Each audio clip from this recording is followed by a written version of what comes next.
I found what I loved in this moment and I've chased it forward, and now I'm picking up other things that I love and I want to chase those forward as well. NGEN came about by just a group of Māori coming together who were, I guess, loved technology such as animation, gaming, coding, music, and we wanted more tech opportunities in whangarei.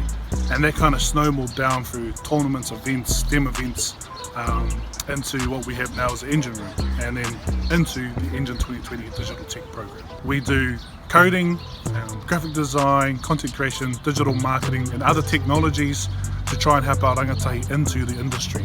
And whether that's extra mahi or extra tertiary, that's our end goal for them. So for our local communities, we've been able to host numerous events, as well as get a lot of our rangatahi into some internships and some roles where they were interested in those technologies.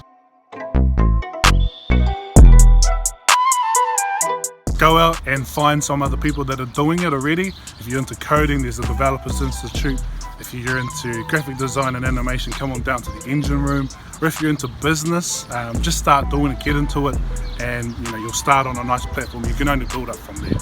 Find out what you love, giving it real hard out, 1 to 2 years of either studying, putting mahi into it, trying to figure out what this is, and then trying to figure out a way of how you can get some putia from that and support others and support yourself.